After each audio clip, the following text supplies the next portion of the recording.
then there is a hyperdense lesion in the posterior fossa on the right side. Okay, that is when an MRI was asked for. So the black thing that you are seeing is all blood vessels. This is a basilar artery, two branches, and even the tumor is studied with all hypervascular vessels. Variegated contrast enhancement, and it is almost encasing the whole of the basilar artery. And the spinal cord is squashed from anteriorly and also the posteriorly. So here, this is ATRT, atypical rhabdoid teratoid tumor, and has a very bad prognosis. The rule of surgery is to have the histopathological biopsy. The child opted for palliative treatment where we put in a shunt, VP shunt. Okay. Previously, less than 2 years, all the medulloblastomas also on a review of the histopathological structures have been relabeled as ATRT, atypical rhabdoid teratoid tumor. Chemotherapy is given. No role of radiotherapy because the children are less than 2 to 1 year old. Role of surgery is just decompression and a VP shunt for hydrocephalus. Now these were the tumors that were surrounding the fourth ventricle. Now we'll come to the tumor that surrounds the third ventricle.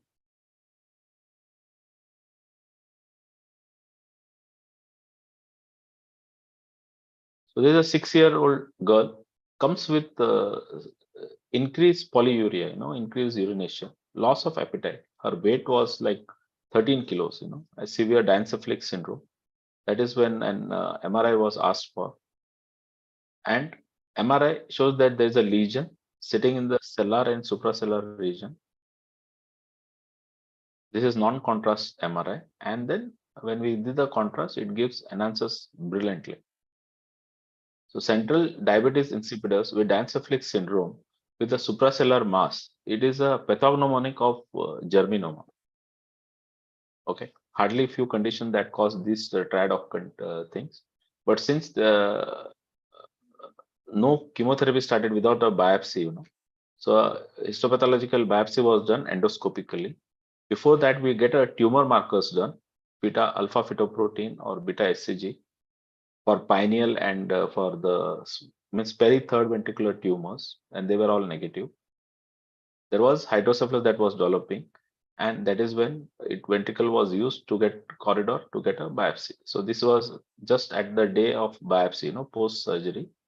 You can see the tumor here, and with one cycle of chemotherapy, this is the tumor that has just disappeared.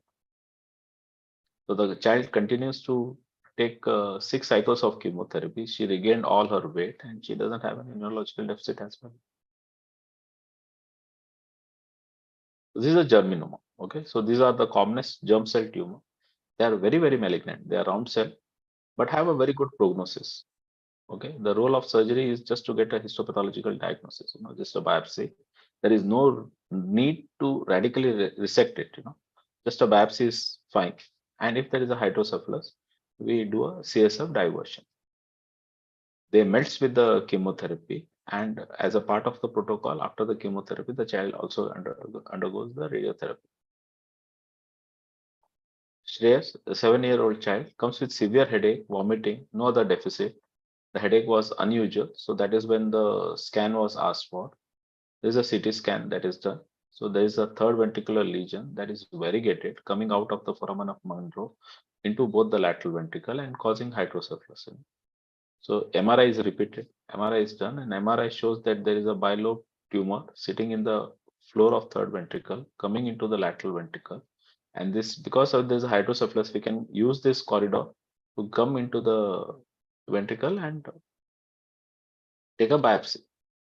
The biopsy revealed that it's a mixed germ cell tumor. So it has a component of germ cell tumor and also other glial elements, So biopsy was done, and the child was subjected to radiation and chemotherapy. And the child was in the follow-up, and the glial part never increased. Ayush, 5-year-old male, presents with lethargy, sleepiness, hypothyroid. He was diagnosed as hypothyroid, no vomiting, no visual symptom. Any lesion in the peri-third ventricle, we need to see the visual disturbances also. Usually they present with bilateral hemianopias, But again, since it develops incidentally, unless somebody looks at it, the child would not know that also. So this is the MRI that has been asked for, and the MRI shows that there is a hydrocephalus, the periventricular lucencies, and there's a big lesion sitting in the third ventricle in the sella, and it is arising and is causing obstructive hydrocephalus. Okay, and it enhances peripherally, limited enhancement. Okay. Now again, in all the suspected craniopharyngiomas, paracellular lesions, we get a CT scan done, and since there is a microcalcification, the calcification is nicely picked up in the CT scan. So if you see a calcification in a cellular lesion, again it is a pathognomonic of craniopharyngioma. So the diagnosis becomes very easy. So this is the machine oil fluid that the cyst contains. And once the craniotomy is done, the cyst is aspirated and then the complete excision is done. Okay. So craniopharyngioma, they are benign tumor, but because of the location, they have pseudopodia that infiltrates into the hypothalamus. That is, they behave like a malignant lesion. The role of surgery is decompression, sorry, cyst decompression and excision, complete excision, where radical excision cannot be done, then we don't have to damage the pituitary stalk and pituitary malfunction. So preventing the hypothalamus and pituitary is the primary concern. First surgery is the best chance. So at UK, now what they have done is they have just reputed centers, 3 centers in the whole of UK, where any craniopharyngioma child diagnosed would be treated only at 3 centers. Not everybody can operate. So the more a person does this surgery, the more good is the result. When the remnant is there, radiation is subjected. Then, even when the failure of radiation, then probably intracystic bleomycin and interferons are also tried. Mansi, 7-month-old child, comes with irritability, vomiting, large head, no neurocutaneous markers. Okay, so you see this, there's a dilated ventricle, and then you can faintly see a lesion, in the third ventricle that is almost having the same density as that of the CSF. Okay, you see this here, third ventricle lesion. And when we give the contrast, this is the variegated, prawn-like, brilliantly enhancing, contrast enhancing lesion sitting in the third ventricle, coming into the lateral ventricle. And this is again imaging wise, it is pathognomonic of choroid plexus tumor. It can be carcinoma or papilloma. Younger the child, the carcinoma chances are much, much higher. Now they bleed like mad. So in a 5-month-old baby, the risk of surgery is the child bleeding to death because of the inappropriate surgery. So we have to be very, very careful while doing the surgery.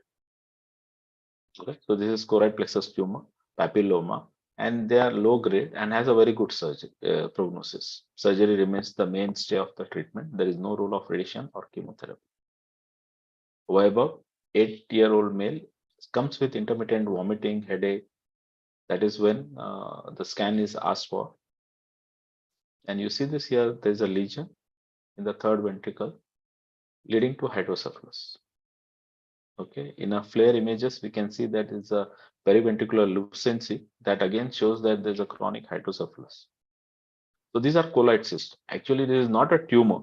It's an inclusion cyst. It's a congenital remnant cyst, but they behave like a space occupying lesion. And complete excision can give good prognosis.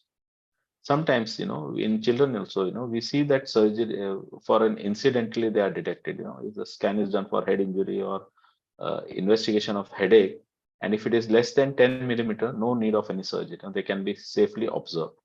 But any lesion that is more than 10 millimeter, there is a risk of sudden death, and that is when an immediate surgery is advised. Since it's a congenital lesion, there is no need of any radiation or chemotherapy. Case number 13 is a 10-year-old child starts with imbalanced walking. He used to trip down when he used to walk, and then later he developed headache and papilledema. Okay, so any child that comes with headache, it's a role of pediatrician to just try to look into the fundus See if there is papilledema. Sometimes, the fundoscopy is not available, then better refer to an ophthalmologist. So they are the better people and they can get the uh, fundoscopy done, to rule out papilledema. So this is the MRI where we can see there is a chronic hydrocephalus and also the PVL. Now the good thing here you see is the tectum, the right side of the tectum, there's a bright spot and that is the lesion. So it's a low-grade tectal glioma, okay, causing aqueductal stenosis secondary to the tumor. So now the surgery that we do is endoscopic third ventriculostomy. There is no need to do a biopsy also. Okay, this tumor remain very, very dormant, for years together. After say 5 years, 10 years, they become transform into a malignant transformation, and that is when the surgery is done. Tectal gliomas, they are very low grade astrocytomas. Good prognosis. There is no rule of any excisional surgery to be done. ETV or VP shunt can be done to take care of the hydrocephalus. Okay, no rule of radiation, no rule of chemotherapy. 9-year-old male comes with hemiparesis since 3 months and is progressing, and now comes with increase in vomiting episodes. So there's a lesion sitting in the right thalamus. That is why it is causing hemiparesis. No hydrocephalus. MRI is asked for, and this is a cystic solid lesion, uniformly enhancing the contrast without any regional edema. Usually the malignant tumors, they would call cytotoxic edema, around the lesion. This lesion is not causing that. So again, it is a cystic pilocytic astrocytoma, and navigation guided biopsy was done and complete excision was done. Even if it is deep seated in the thalamus, still they are amenable for surgical treatment. This is the neuronavigation that helps us to choose the smallest possible route. So frontal craniotomy is done. You come into the ventricle and just at the base of the floor of lateral ventricle, we can find the lesion. Once we are into the lesion, intratumoral decompression is done. The pilocytic astrocytoma. Good prognosis, but the location makes it very critical because it is near arising from the thalamus and internal capsule and hypothalamus. These are the areas where we have to make sure that no iatrogenic injury is done. 9-year-old girl had severe headache. She tested malarial positive, so they thought that it's because of the malaria. So anti-malarial treatment was given, but the headache didn't go away. That is when unexplained headache to the clinical condition. That is when a CT scan was asked for, and CT scan again showed this thalamic lesion. And here we can see, the brain is, you can see the mass effect, and the ventricles also, is dilating and midline shift. MRI shows that there is a uniform lesion sitting in the thalamus, variegated appearance. You see there's a contrast enhancement, there is no contrast enhancement. And then there are daughter cysts also. These are daughter tumors. You see that main tumor is here, and then the other tumor is sitting away from it. Satellite tumors. MR spectroscopy shows that there is a high choline peaks. If there is a tuberculoma, then we can see high lactate peaks. So non-invasively, we can know before the surgery what would be the grade of the tumor. This is a neuronavigation machine that we use. So here the stereotactic biopsy is done. There's a skull frame that is fixed. And then only from the lesion, we take a biopsy, burr and biopsy. And once it is diagnosed, the lesion, then further adjuvant treatment was given. In this particular case, it was glioblastoma multiforme. This is one of the highly malignant brain tumor. Okay, so not so good prognosis. Role of surgery is just biopsy and debulking. Radiation and chemotherapy is continued. Take home messages. Every tumor has a different biology. Sometimes what happens, as a pediatrician, you would have a bad experience. Some child didn't make it. But that doesn't mean that we don't give other child the opportunity. The medical sciences have improved. Okay, apples are apples, oranges are oranges. Now in children, what happens is that we are having a better outcome. The reason is that there is an MRI and early diagnostic facilities available. Even at district centers now. Almost everywhere we get an MRI or CT scan and imaging is done, and the children presents to us much earlier. They don't present in a moribund state with better intraoperative techniques, microscope and endoscopy. We have a magnification and we can take out this tumor without causing any major deficit. Neuronavigation and QSA have been a big help for a neurosurgeon where minimum brain damage is done, and the QSA, it melts the tumor without surrounding the brain tumor, or the brain tissues. The tumor cells can be aspirated. Safe anesthesia techniques. Now we have very good pediatric anesthetists. They can take care of the baby. The blood loss and hypothermia are the two main issues, and they take care of it very well. Then we have a nice pediatric team support, PICU and nursing care. And more important is now the awareness, awareness among the pediatricians where they know, if there is a brain tumor and if they refer to an appropriate places, educate and appropriate care is taken. Okay, now the prognosis wise, when we talk, most of them are low grade tumor, and where complete excision, we are talking about the cure.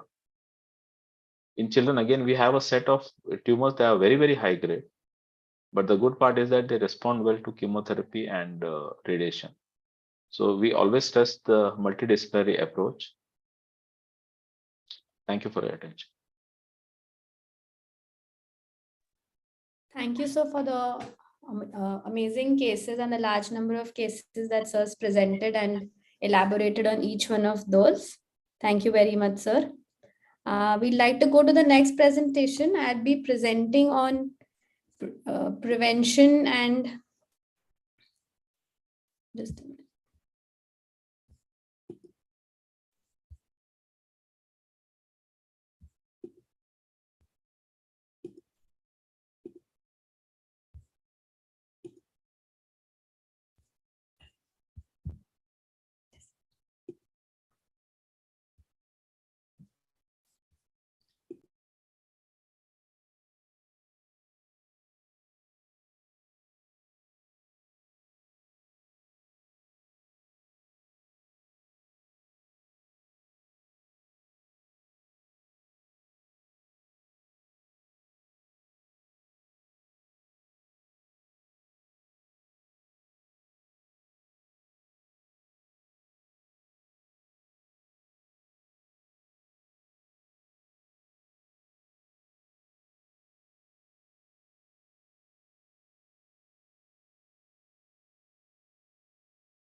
So a short presentation on prevention and prediction and prevention of preterm birth. I'm Dr. Rujul Jhaveri. So I work at the fetal medicine and perinatology department at SRCC Children's Hospital.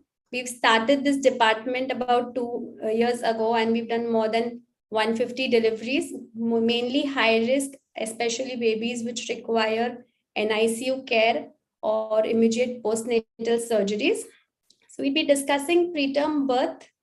So we have almost, in terms of incidence, 15 million cases preterm births worldwide per year.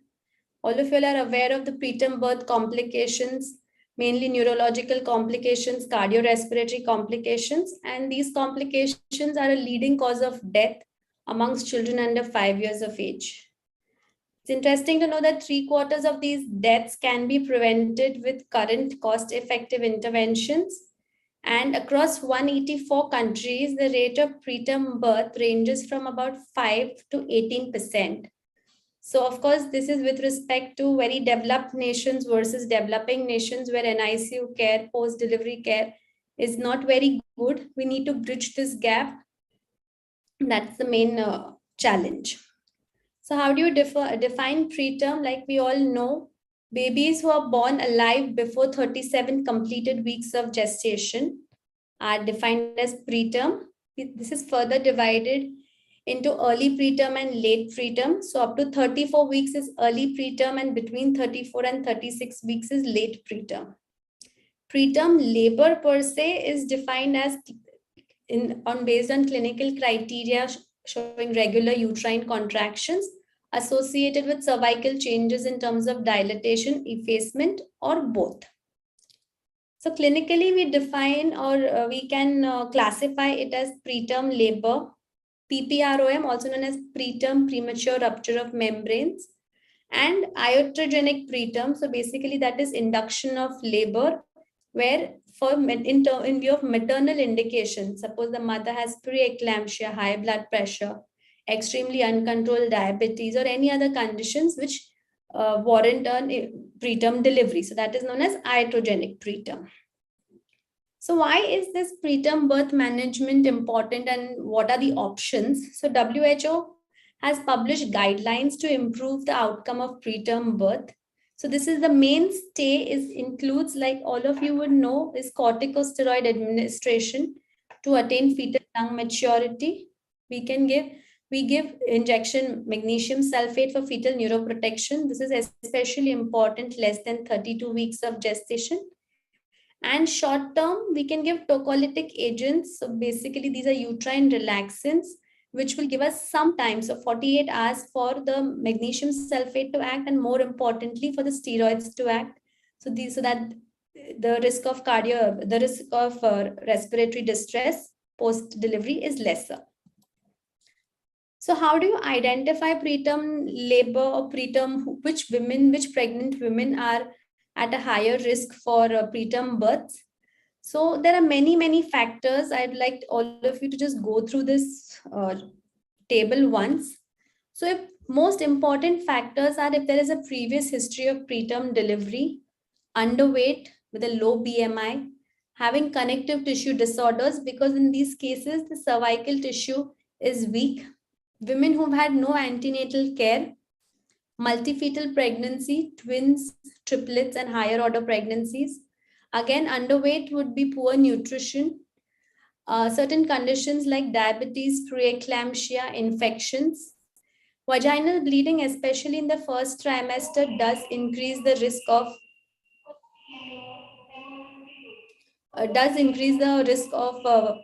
preterm in later pregnancy.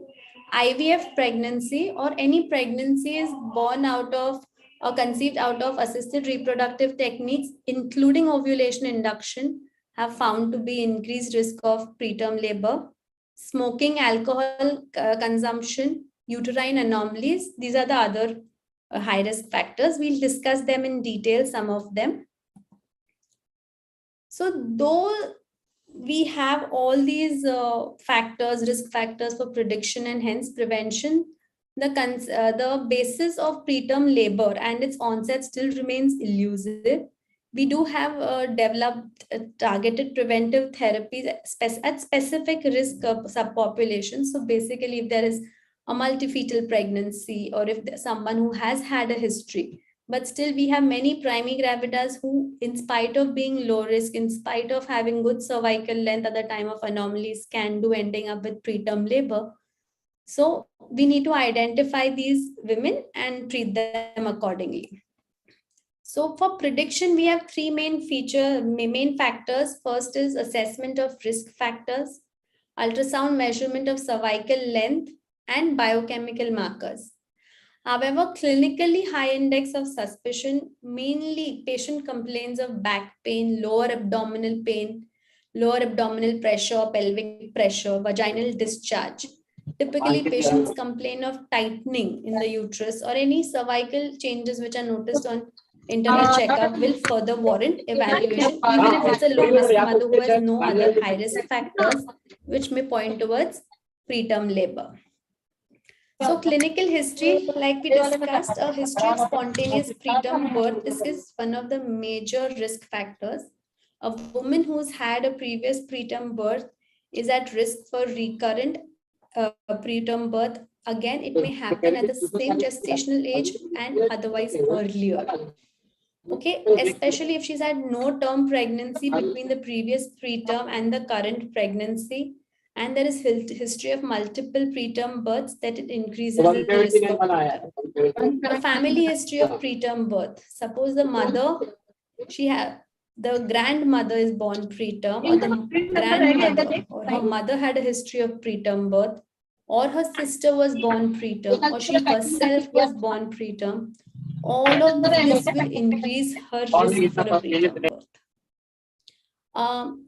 Even if there was a history of previous preterm of twins before 34 weeks and now she's pregnant with a singleton, still that increases the risk of preterm birth.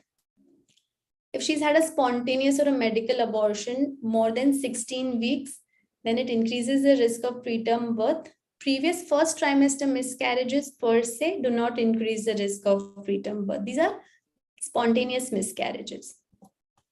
Coming to the weight and BMI. So if the BMI is less than 20, then they are 4 times as likely to have a preterm birth.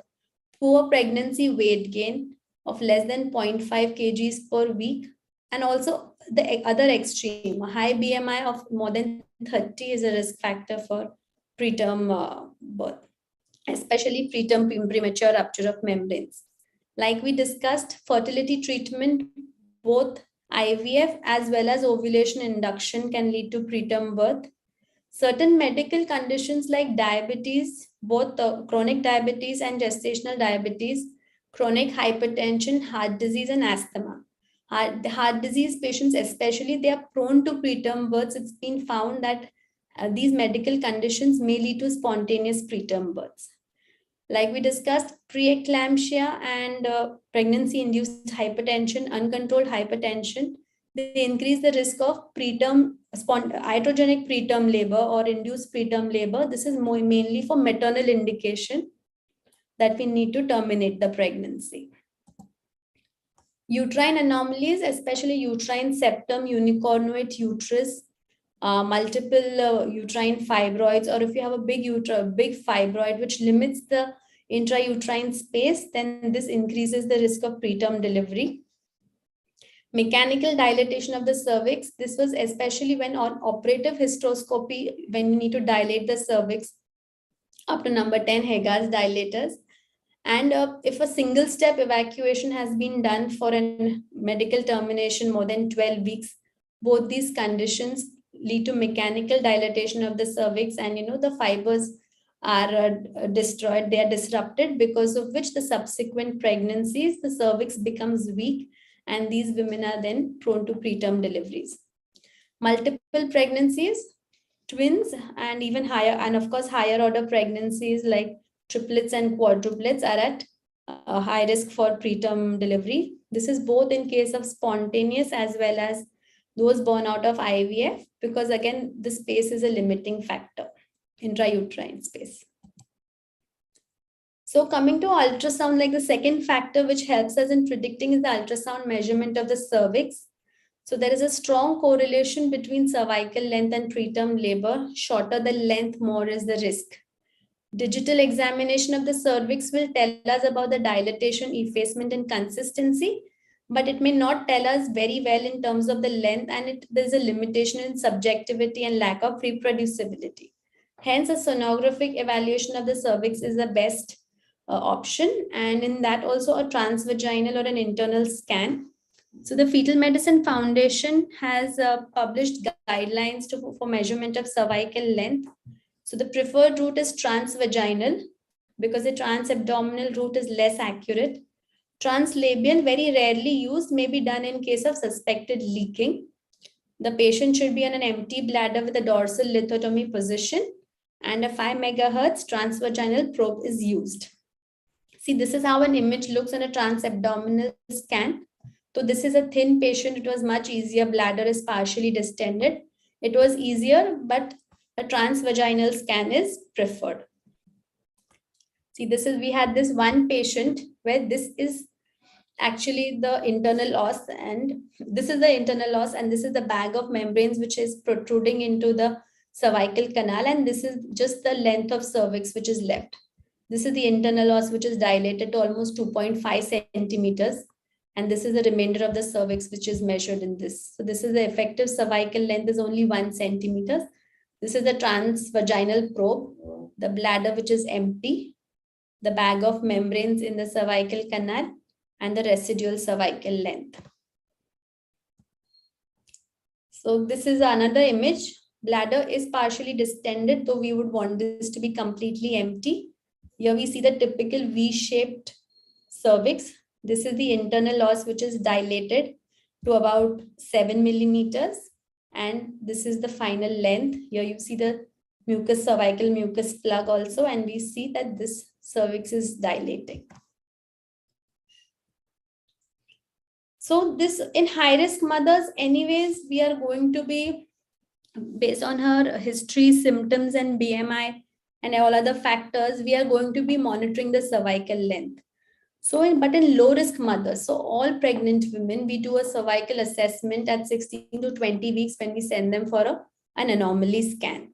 If at any point the cervical length is less than 2.5 centimeters, there is a high chance of a preterm birth. In a high-risk mother, so if the cervical length, say, is normal, then we repeat after every 2 weeks to look for progressive shortening of the cervix. Biochemical markers, most important is fetal fibronectin.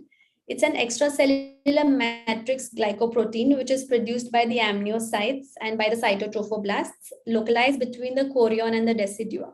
It acts as a glue between the pregnancy sac and the uterus. It is normally excreted into the cervicovaginal fluids up to 22 weeks of gestation. So if it is present after 22, mainly between 24 and 34 weeks of gestation, then it suggests a high risk for preterm labor. At 22 to 24 weeks, the test is positive in about 5% of the population. And actually, this group contains 25% of pregnancies which end up with spontaneous preterm births less than 34 weeks. Other levels are interleukin 6, interleukin 8. Latest one is placental alpha macroglobulin. They can predict preterm birth within 7 days. But still, we need to understand that not a single biomarker has been evolved till date which possesses both sensitivity as well as reliability. And again, they may be found in maternal serum and amniotic fluid still in the research stage. And in terms of cost and availability, ease of availability in the Indian scenario, using these biochemical markers is still questionable. So this was about prediction, and now we come to prevention. So identification of risk factors early in pregnancy is the most important component of clinical obstetric care, since early interventions may be effective in reducing the risk. So we need to have a good preconceptional counseling regarding these factors, especially your first visit when the pregnant mother comes. It helps a lot. So two most important armamentarium that we have is cerclage and progesterone. Cerclage is known as taking the cervical stitch or stitch on the mouth of the uterus, stitch on the cervix, and other is progesterones. Obstetric history based on the high-risk status. Suppose you have a patient who has the obstetric history like we discussed earlier. In these women, so if they have had a previous mid-trimester loss, previous preterm delivery between 20 to 34 weeks of gestation, a previous spontaneous early preterm, or previous history of PPROM, then a cervical cerclage may be done at 13 weeks after the NT scan or an early anomaly scan. Suppose such patients may not agree for such an early cerclage. In this case, we can continue doing cervical length assessment every 2 weeks and then offer cerclage when the cervical length starts decreasing. So group B, so ultrasound features. So we are this period also talking about the high risk and the low risk mothers with who have an ultrasound showing a short cerclage, short cervical length.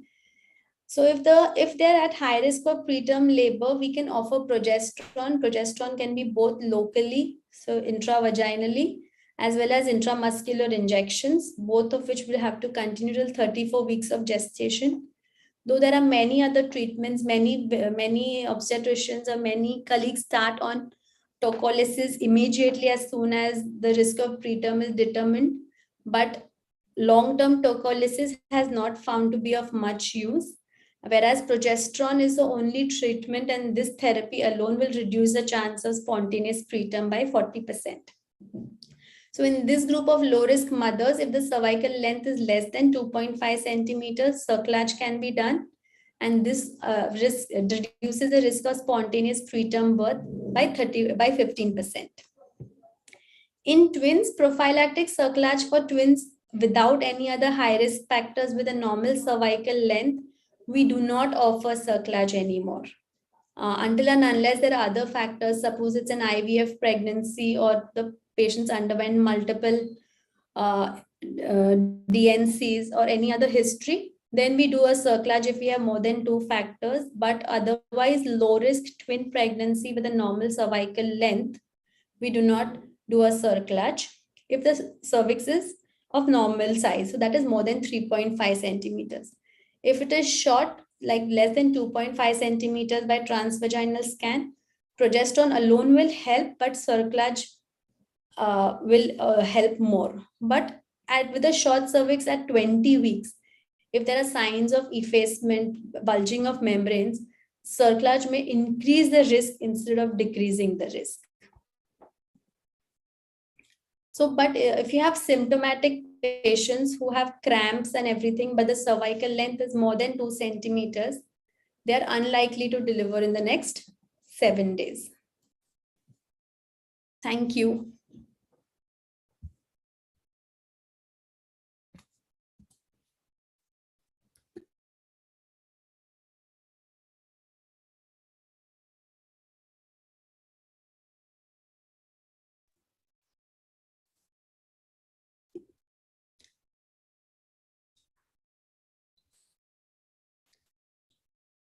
I'd like to introduce the next speaker, Dr. Harrick.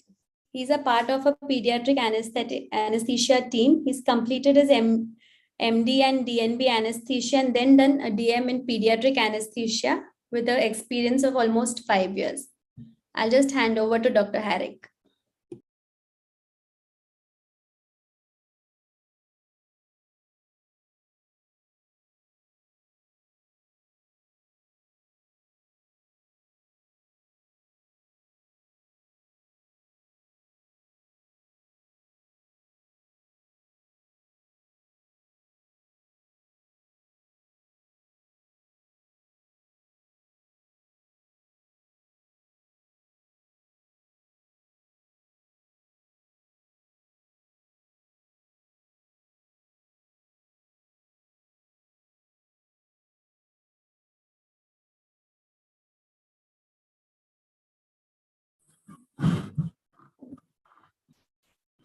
Hello.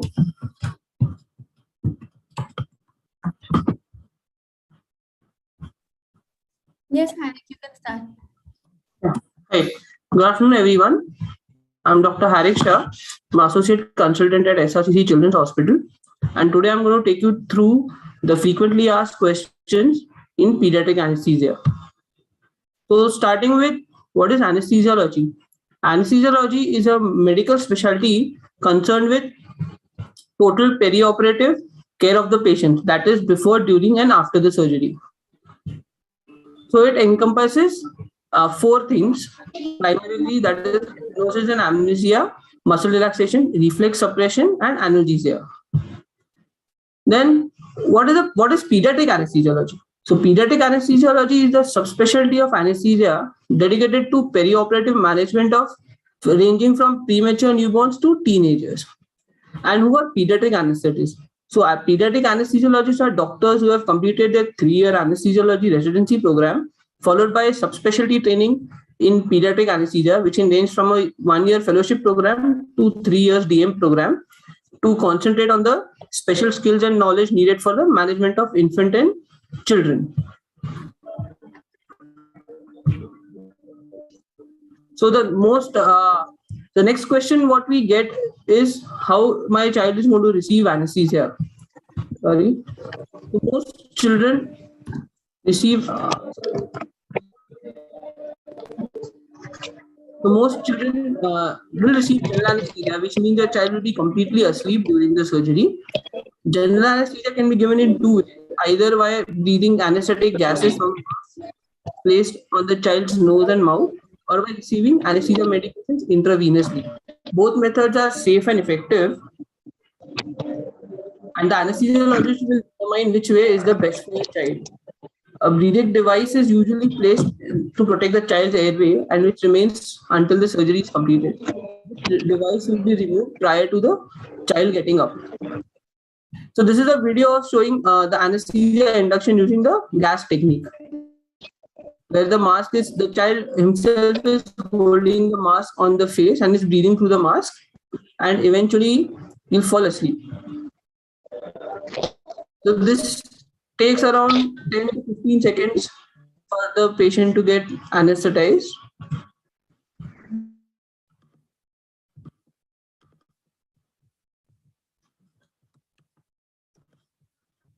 Sorry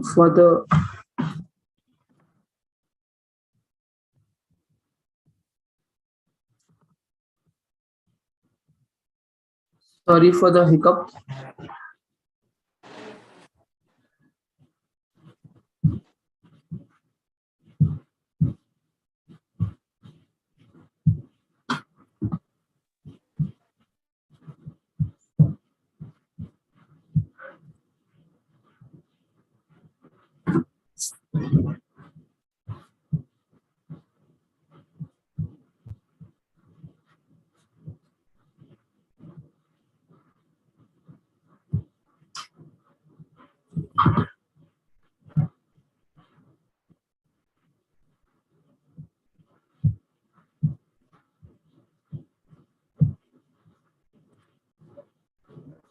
Hello?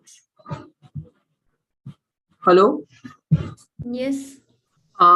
Just a second, I'm just trying to share the screen. Yes. Yeah. So the next most common question what we get is, why can't my child eat or drink before their procedure? So we usually advise fasting prior to the surgery or anesthesia due to the risk of aspiration of the stomach contents into the lung. So this is a very serious complication which can result in life-threatening injury to the lungs. Hence, the fast starvation is advised.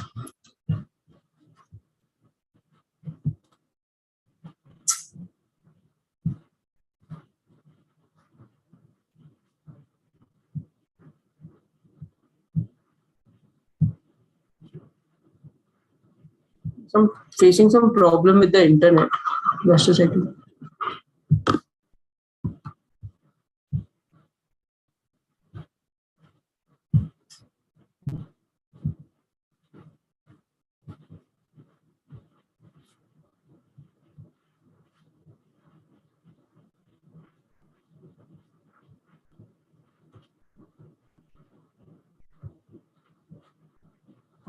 Can you see the slide now? Hello? Yes, we can see your slides. Sorry for the technical issue. So how long does my child have to fast? This is the next question. So the typical fasting guidelines include fatty or fried food. The child has to be fasting for 8 hours. Light meal and milk is for 6 hours. Breast milk is for 4 hours, and clear liquid is for 2 hours. So clear liquid normally we define as anything when you pour into the glass, so you can see through the liquid. That is called a clear liquid. Example, ORS, black coffee, appy without the fizz. All these are examples of clear liquid. So then after that, the immediate question is, when can my child eat again after the surgery? So except for the surgery on the abdomen, the child can usually start with clear liquids 2 hours after the surgery. And if the child does not vomit, you can give them non-spicy light food to begin with. And for any year, and for children below 1 year, the baby is usually fed early when the once the baby is completely awake. So the next question we usually get asked is, how long does the effect of anesthesia last on the children, and when will the child get up after the surgery? So most of our anesthesia drugs which we routinely use are quite short acting, and the duration of anesthesia is actually tailored depending upon the length of the surgery. It's like a continuous process. Till the surgery is on, the anesthesia is ongoing. Once the surgery gets over, we cut off the anesthesia, and when the child is got to the recovery area, he's usually out of anesthesia but he's asleep, and they usually get up by around 45 minutes. So next is about the pain. So the question usually what we get is, will my child have pain after the procedure and how will it be treated? So the amount of pain usually depends on the type of procedure being performed on the child. So modern methods include we have a multimodal approach where multiple drugs, including paracetamol, which act on the peripheral system, central system, and the spinal nerves. So it's usually a combination of basic combination includes a paracetamol and NSAID if the child is older, and a regional block wherever possible. Regional block is where we inject local anesthetics around the nerve which supply the area where the surgery is happening. So this usually takes care of the pain. And if the pain is quite severe and a regional anesthesia is not possible, we also give them oral opioids or RV opioids depending on the surgery performed. And so the next is, usually if the child is pre-verbal, the parents are asking the question that if the child is small, how he or she will communicate about pain. So for this, actually, we have a lot of pain scales available, which range from right from newborn to older kids, teenagers and adolescents. I'll just show you some of the pain scales. So these are the standard pain scales. The first one is the Wong-Baker Faces scale, where it's a self-reporting scale. And this is the VAS scale. This is usually for verbal children who are adolescents, say about 8 years and above. They can describe how they feel about the pain. Next, so these two scales are for non-verbal kids. The first one is the NIP scale. It's called the Neonatal Infant Pain Scale, which consists of certain parameters, and the rating is there. So anywhere when the score is above 4, you consider pain. And this is FLAC scale, which is for slightly older children but pre-verbal. This again consists of 5 components. And here the score of more than 3 is considered as important, where you can administer analgesics, rescue analgesia. Then next comes, what next is asked of is about the safety of the anesthesia. So anesthesia nowadays anesthesia is very safe. The risk usually increases if there is a pre-existing medical history for the child, and that is usually discussed with the parents before the surgery. And also complications of anesthesia have declined dramatically over the last 25 years. So usually it's a saying that the risk of routine anesthetic is many times smaller than the risk of being injured while driving a car. So you can understand how safe modern anesthesia has become. Then coming to newborns, so we also get newborns, premature kids coming for surgery. So then a lot of questions are about the safety of anesthesia in newborns. So newborns basically are physiologically different from your children and adults. The drugs which are calculated approximate exactly according to their weight, and they're usually very short acting. So newborn babies, especially premature, they take a longer while coming out of anesthesia, and sometimes we may have to ship them to ICU for observation. Then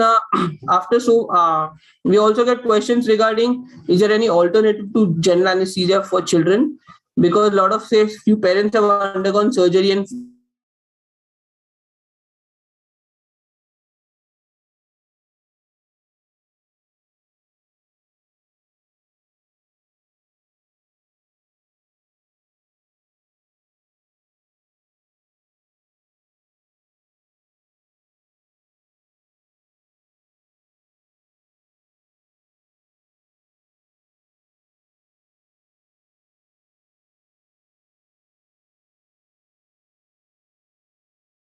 the not usually cooperate with us.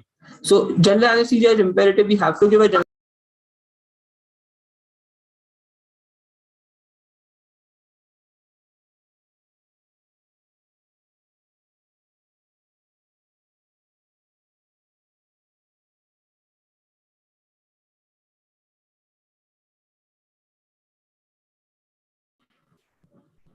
Dr. Harry, we're unable to hear you. Yeah, no, actually I got muted. I don't know how. Sorry for that.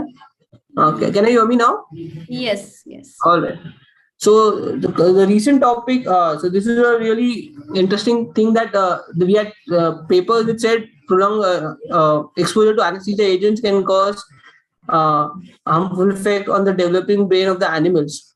So these animals were actually given very long or repeated anesthesia, and which caused a behavioral learning issue. So a lot of studies have come up regarding this matter, and a single carefully administered anesthetic has not been found to be associated with these problems in children.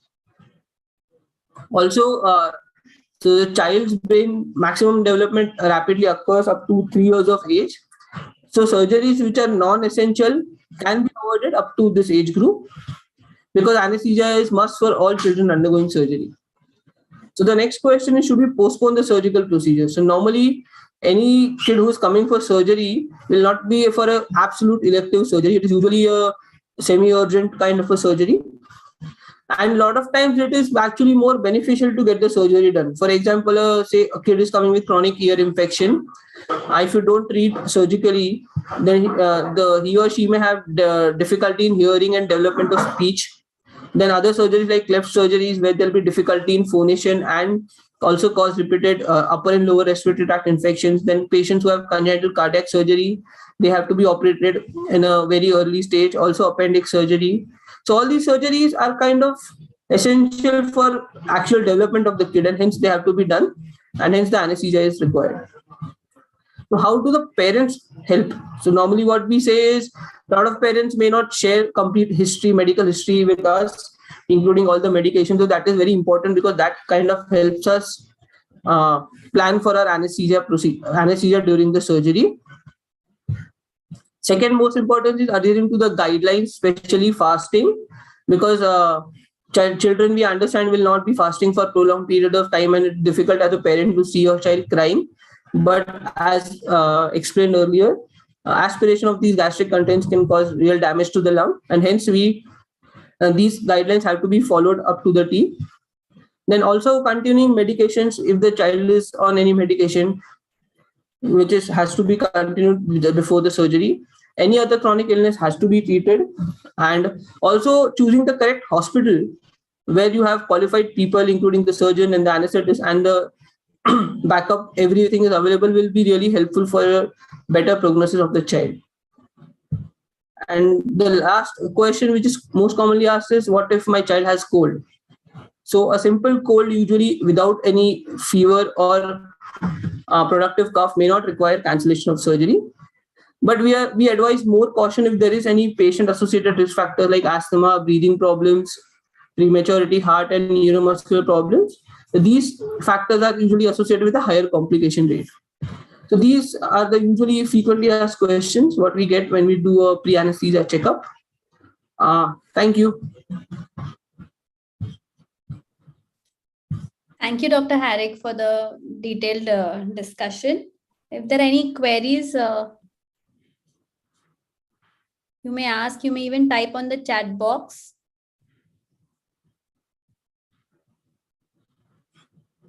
All right. For any of the three speakers.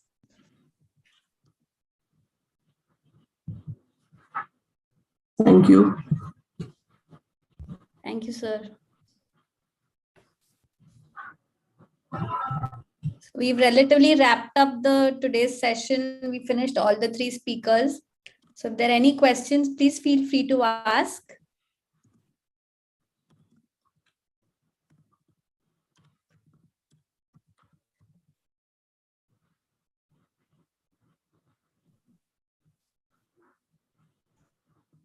I guess no other questions. Thank you, everyone, for joining us today. Thank you. I'd like to thank all the speakers and the organizers and all the participants. Thank you very much.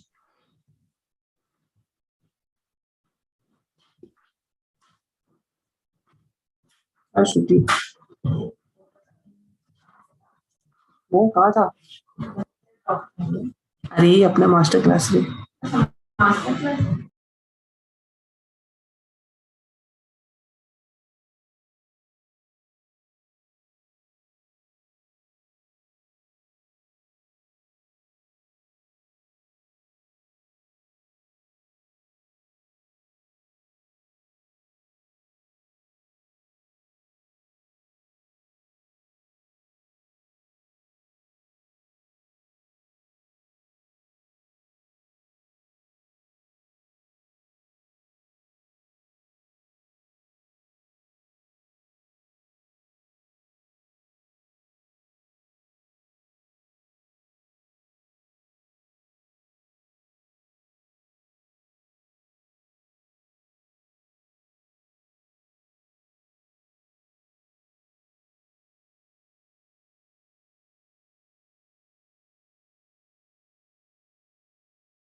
While we still have some participants which are still logged in, there's one presentation on interesting cases that we've managed in the Department of Perinatology, which I'd like to share with all of you.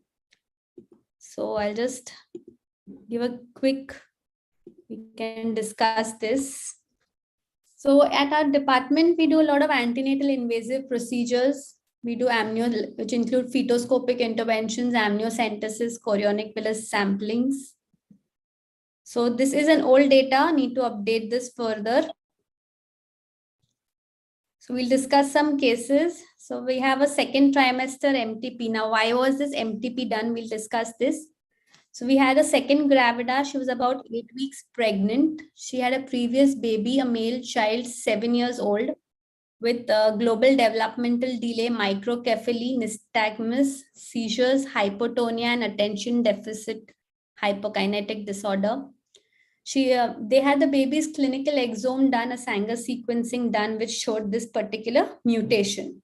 This was suggestive of early infantile encephalopathy, and this is an X-linked recessive disorder.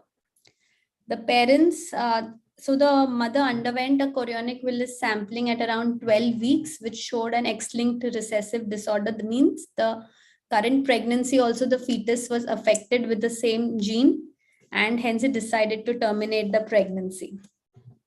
So now what would be the next plan of action for this particular couple? We've advised both the parents to get tested for the same gene. Of course, it's X-linked recessive, so in most probability, the mother must be a carrier.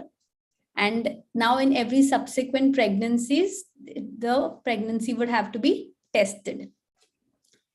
So next is a fetoscopic intervention that we've done for twin-to-twin transfusion syndrome. So what is twin-to-twin transfusion syndrome? It's a monochorionic twin pregnancy where a pair of twins share a common placenta. However, this division or this sharing of placenta is not equal. It's unequal, such that one twin becomes the donor twin while the other twin becomes a recipient receiving blood from the donor. So this is the healthy twin, and this is how the twins with TTTS will look.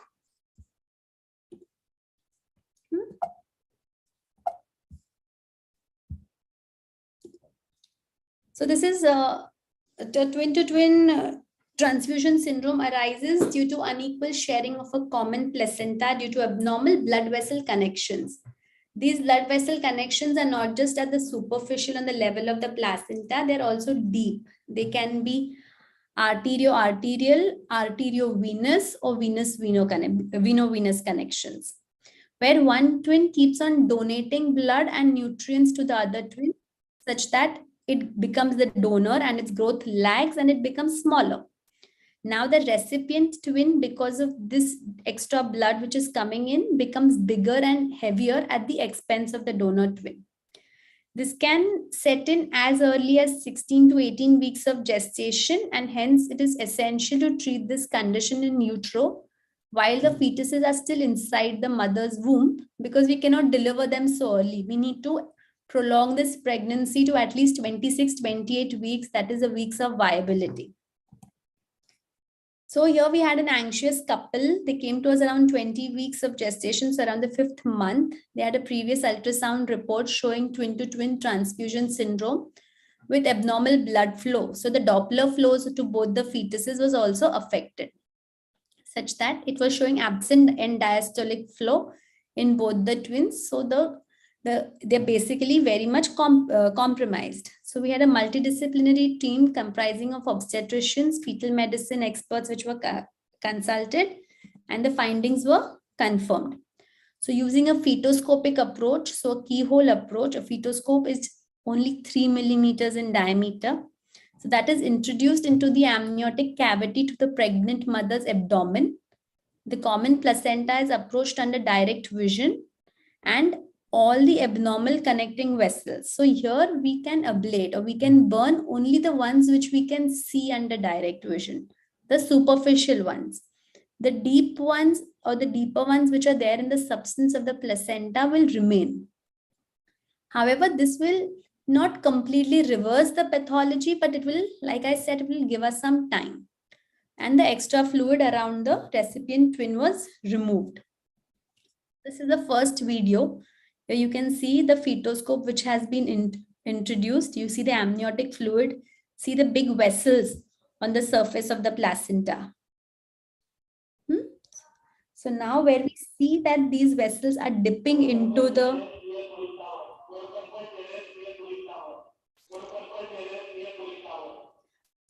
where you see the dipping, see this is the umbilical cord insertion of one of the twins. So this is always the polytwin, the bigger twin sac that we are entering into.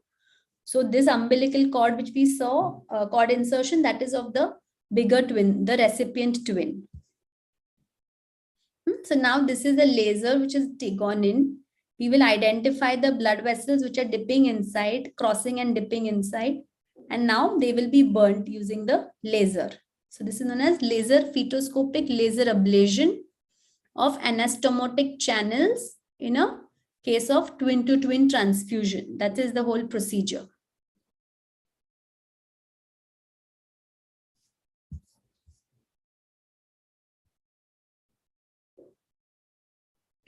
So this is, like I explained, this is the polytwin. This is the amniotic fluid. The amniotic fluid itself acts as a distension medium.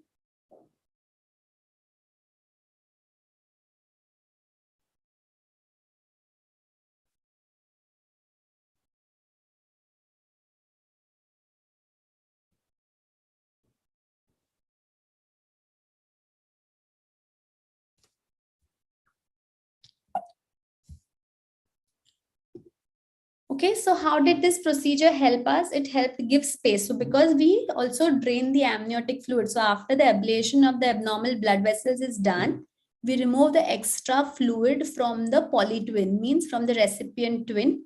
So this helps us give space to the donor twin sac to expand. Because you ablated the abnormal vascular connections, it decreases the share of donation from the donor to the recipient.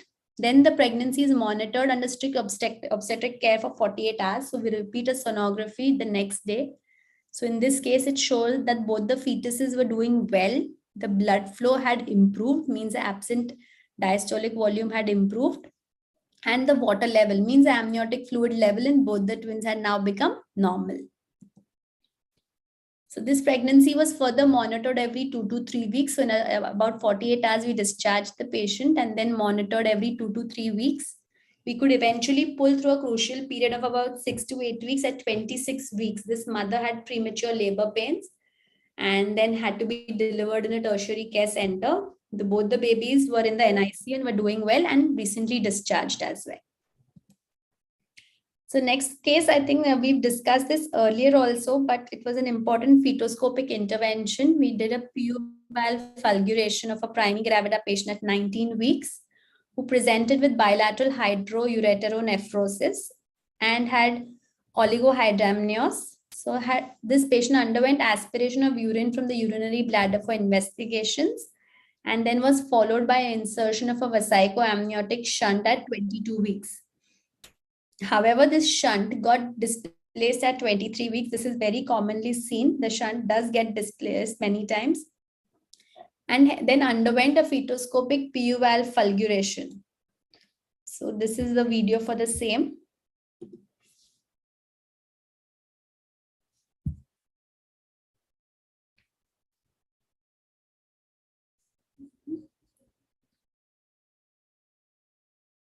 This is entering through the urethra into the fetal bladder.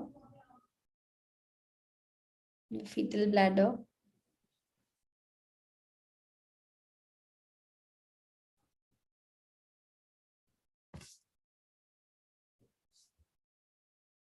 The posterior urethric valve will be fulgurated.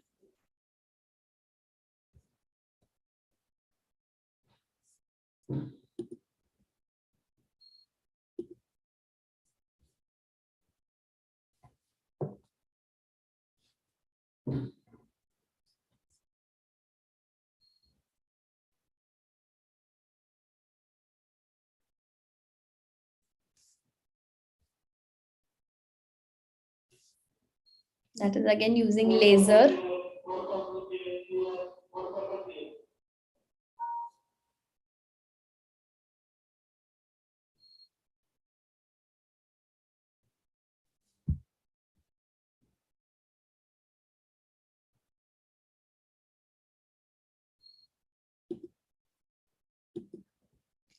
This pregnancy was further monitored and delivered at 36 weeks gestation.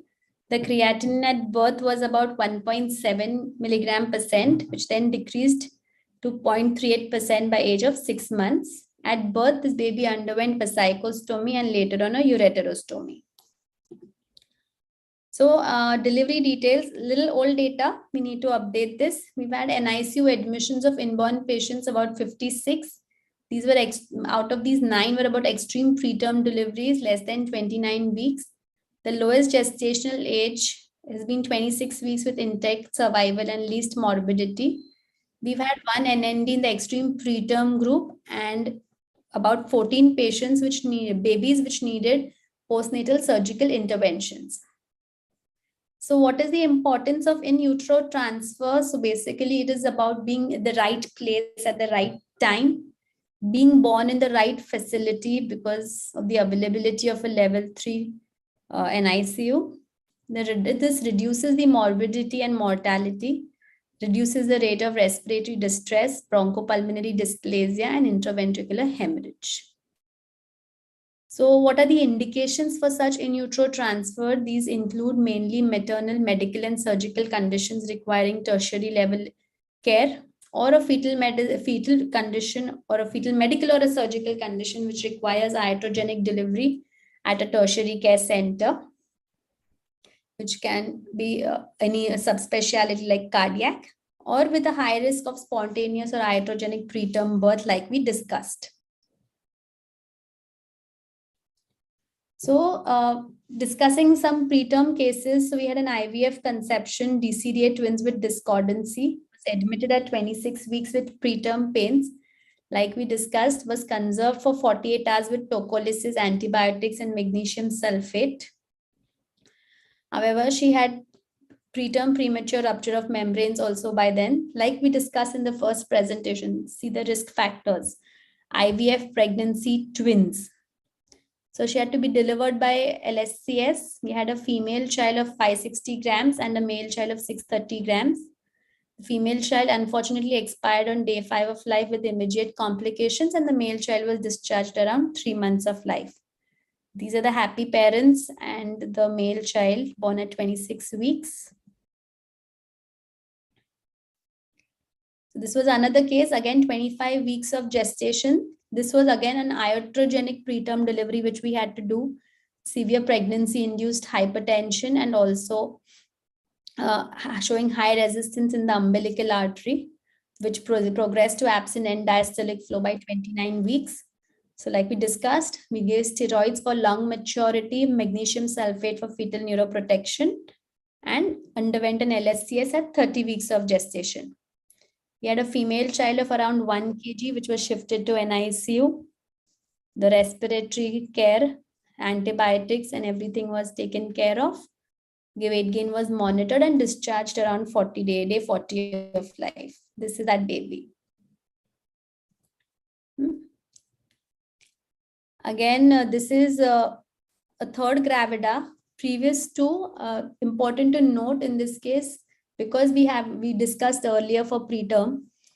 This was again previous two miscarriages. The second one was done at around 12 weeks of gestation. It had to be done around 12 weeks of gestation. So this was the first risk factor. Referred at 29 weeks with DCDA twins with severe discordancy. Second risk factor was a severe discordancy. And third, we had again severe pregnancy-induced hypertension. Steroids for lung maturity, magnesium sulfate given, and emergency LSCS was done in view of worsening preeclampsia.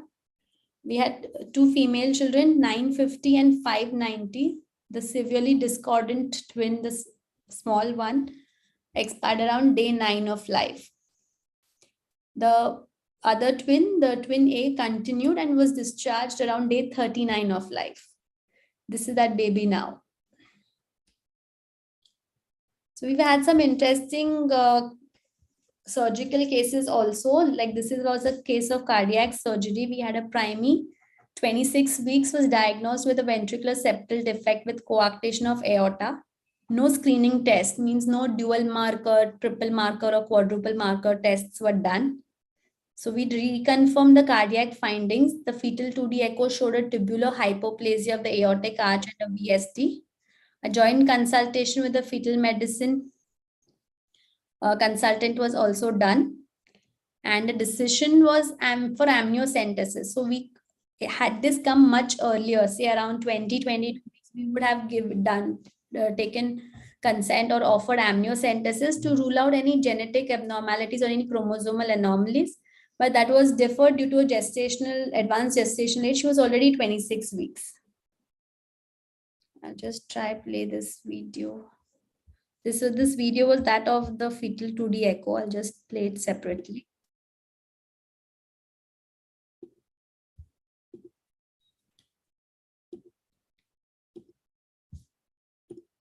Sorry, these videos are not playing. The monitored this baby pregnancy till term with repeat fetal echo at 34-36 weeks, and she underwent a full-term normal delivery. There's a male child of about 2.85 kgs, had to be shifted to the NICU. Postnatal 2D echo findings confirmed a severe long segment coarctation of the aorta with a large mid-muscular VSD with a bidirectional shunt and a large PDA with severe pulmonary arterial hypertension. So prostaglandins was started. This baby underwent an arch repair on day 5 of life and was stabilized in the ICU and then shifted to NICU, discharged on day 23 of life. And that on 2-month follow-up, this baby is normal and doing fine. Similarly, we had a 28 weeks with ventricular septal defect and transposition of great vessels with cleft lip and cleft palate. Again, no screening tests, genetic screening tests were done. Fetal 2D echo showed a moderate size ventricular septal defect with a transposition of great vessels. And due to advanced gestational age, again, amniocentesis was deferred. Was delivered at around 38 weeks of gestation, had to undergo an emergency LSCS in view of non-progressive labor. We had a female child of about 3.6 kgs. It was shifted to the NICU, and postnatal 2D echo confirmed the findings of a transposition of great vessels with a small ventricular septal defect and a dilated right atrium and right ventricle. So this is that baby. The prostaglandins were started and she underwent arterial switch surgery and VSD closure on day 7 of life, stabilized in the cardiac ICU and then shifted to NICU. So was then delivered on day 14 post-operative. So that was day 12 of life. And on 2-month follow-up, this is that baby. This around 3.5-4 months, this baby underwent a cleft. There was no cleft palate. There was only a cleft lip. She underwent a cleft lip repair as well. But this is a post-cardiac surgery. After 2 months, she was absolutely fine. So then next, a Gravida 2 Para 1 Living 1, 28 weeks had registered at a center at about, so she had an anomaly scan, a late anomaly scan of 24 weeks, showing a double bubble appearance suggestive of duodenal atresia. Screening test was done at 18 weeks, which was low risk for trisomy 12, 21, 13, 18. However, the ultrasound showed polyhydramnios. Pediatric surgery opinion was taken. This patient had to undergo an elective LSCS at 37 weeks in view of previous LSCS. A male child of about 1 kg was delivered and shifted to the NICU. Postnatal ultrasound confirmed the findings of a double bubble appearance and a duodenal atresia. It was operated on day 3 of life and underwent a laparoscopic repair of duodenal atresia. Post-operative course was stable and was discharged on day 18. These are the intraoperative findings of duodenal atresia. And that's a baby who's doing absolutely well. So we had a primary gravida of 30 weeks registered and anomaly scan showing an omphalocele with liver as content. Screening tests were normal. Pediatric surgery opinion was done. Now this again underwent an elective LSCS in view of the omphalocele. A male child of 2.8 kgs, postnatal ultrasound was done. Findings were reconfirmed with omphalocele with liver and gallbladder as content. This is the immediate post-delivery image. So it was operated on day 1 of life itself. It underwent the omphalocele repair. Post-operative course is stable and discharged on day 8 of life. A Gravida 3 Para 2 Living 2 registered at a center at 32 weeks. An ultrasound, we had repeated the ultrasound at 34 weeks, which showed, with the previous report also showed an open spina bifida, but we got an ultrasound done at our center which showed a 4.2 by 4.2 open spina bifida. Patient and relatives were aware of this condition from 18 weeks with a positive quadruple marker. They were counseled for termination. They did not opt for the same and they wanted to continue the pregnancy. So what I want to point out over here is that there are some conditions which you may, in spite of an ultrasound report, which may be normal, here you have a quadruple marker which shows the screen positive for a neural tube defect. So in such cases, it is very important to, look for the spinal cord, the vertebral column, look for any spina bifida repeatedly and get a good scan done. Okay. And also for amniocentesis, if anomaly scan is absolutely fine. Here we did have an open neural tube defect, which was leading to the high alpha fetoprotein levels. So the serial ultrasound monitoring was done. A pediatric neurosurgery opinion was taken. This was again delivered at 37 weeks with elective LSCS. We had a female child of about 3.2 kgs. So this is that open neural tube defect. It was large 4 by 4 centimeter cystic swelling, seen as a brilliantly transluminating mass, typical clinical features, protruding in the lower lumbar region. The neural elements were all seen to the cyst wall were also stuck. There was no CSF leak noted though. So this is the MRI which was done, which showed a small posterior fossa with mild tonsillar ectopia with open spinal canal defect at L1 to S1 levels, with herniation of chorda equina with meningocele, suggestive of MMC with associated cord tethering. So all these findings were suggestive of an Arnold-Chiari malformation type 2. These were the intraoperative findings. And this is the video post-surgery. The baby is moving both lower limbs after 6 weeks of surgery. So very satisfying feature. So there are other challenging cases managed, multiple genetic disorders for which we've done a lot of invasive tests, like I discussed chorionic villus sampling, amniocentesis, renal disorders of multicystic dysplastic kidneys, other CNS abnormalities like a corpus callosal agenesis, congenital hydrocephalus, cleft lip, cleft palate, ambiguous genitalia, other Mullerian anomalies. This especially in young girls where they've underwent an ultrasound for some other abdominal conditions like an acute abdomen, and they notice like a rudimentary horn or a small uterus or an absent uterus or a small cyst present between the uterus and the rectum. Other such ultrasound findings may suggest Mullerian abnormalities. Thank you.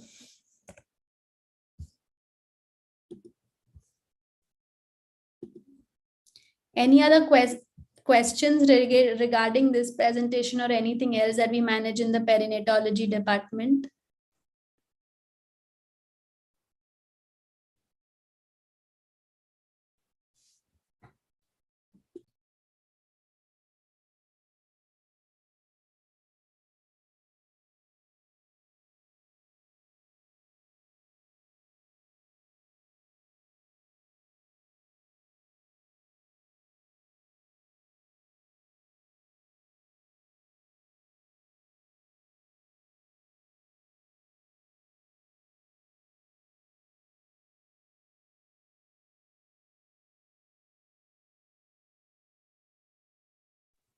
Thank you, everyone.